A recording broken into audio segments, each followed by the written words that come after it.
and to the republic for which it stands, one nation, under God, indivisible, with liberty and justice for all.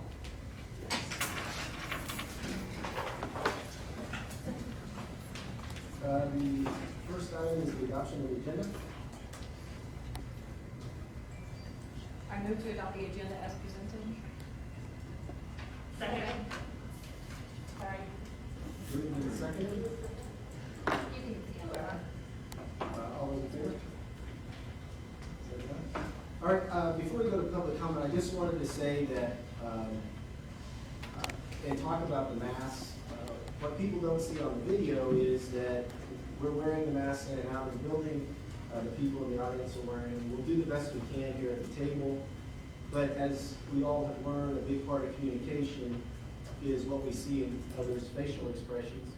There's also the fact that 3 of us at this table have some hearing loss, and I'm one of those people, and I didn't realize until this face mask wearing event that how much I personally read lips and read facial expressions to understand what people are saying. So, and I'm sure we're not the only 3 here. In addition, there's many in our audience that are watching virtually.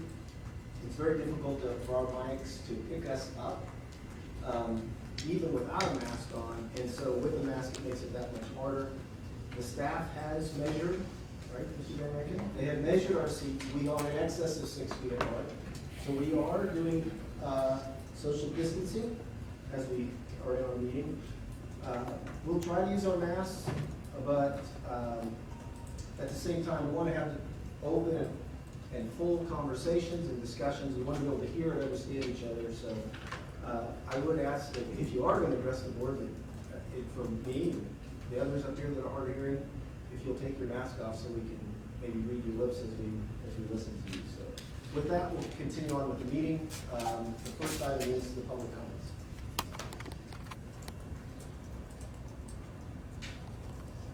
And the one and only person is Matthew Schmidt.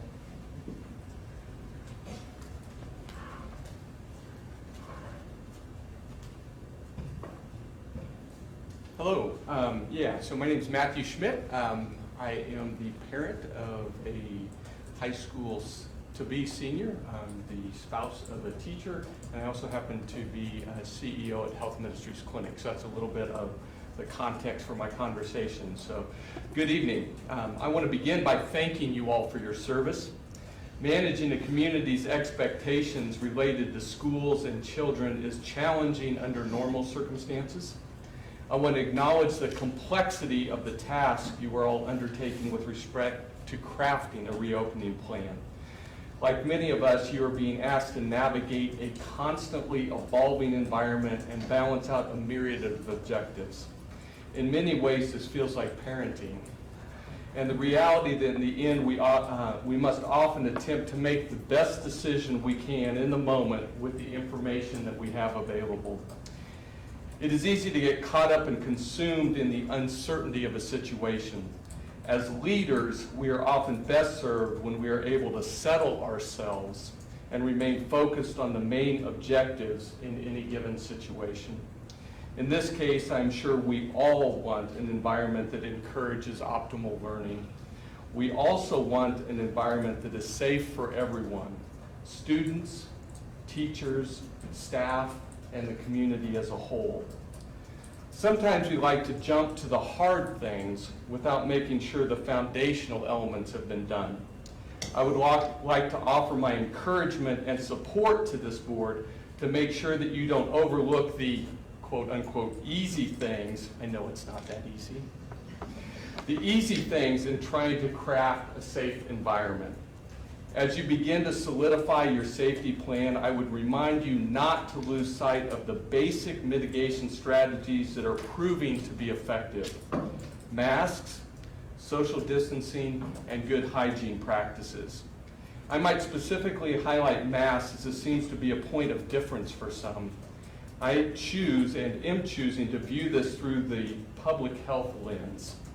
Based on current prevalent rates of the virus in our community, I believe the most rational and practical step to ensure that we not only open schools, but can keep them open is to utilize mandatory masking at this time. For me, this is not a political issue, but a pragmatic reality. I might simply observe this seems to be a situation to be managed and not a problem to be solved.